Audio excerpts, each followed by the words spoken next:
everything you need. There's more than enough. Come and take your seat. In Granville for 17 years. We were active members of the Episcopal Church over there, St. Luke's. Wonderful little congregation, and raised 4 kids over there. Did it all. We did the rummage sales, the ushering, the coffee hour, collection, all that. We were very active. My husband was actually on the vestry for a while. And then when our children grew up and left home, we moved over here and didn't come back to church right away. My husband had cancer. For many years, it was sort of a struggle.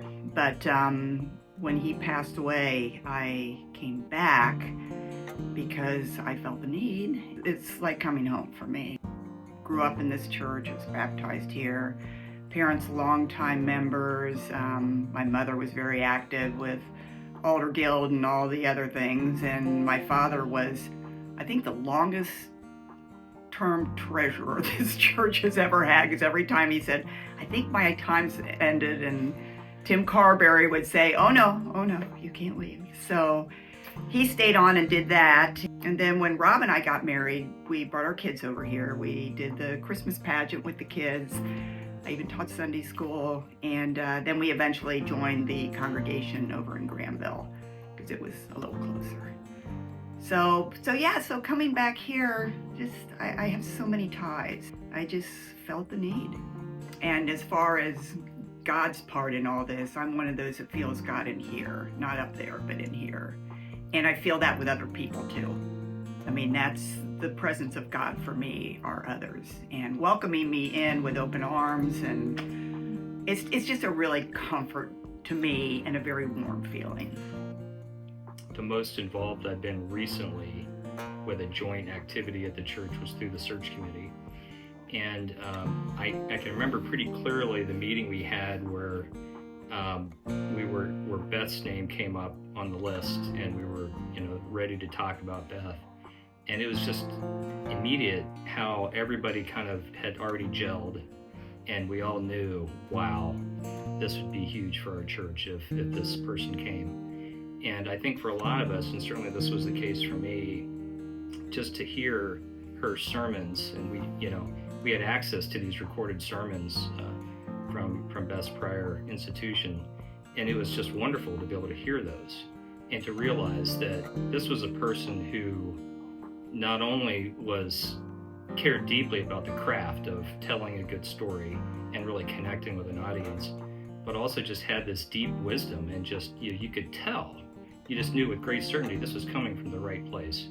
And everybody was touched, I think, in a similar fashion, and we just kind of had one of those moments where a group of people with different backgrounds and different maybe interests and priorities all kind of came to the same point at the same time. Wow, this is our person. So I don't think that kind of thing happens by accident, and I think that for me, I attribute that to God working in the church with our group.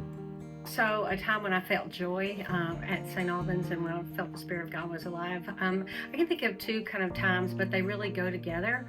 One was when we were in a period before we had a rector, when a rector was leaving, and before we had an interim. There was this period where we had supply priests, and I was worried because it's not a big church. St. Albans is not a big church, but I was a little worried. But people came to church consistently and supported one another, and to me that was obvious to me that the presence of God was here, and that kind of continued. But then when our new rector came, when Pastor Beth got here, again, people just rallied around, and I really felt the Spirit of God, partly because the way I talk, you can tell I'm not from Ohio, but the parish I came from before, I missed that church a lot.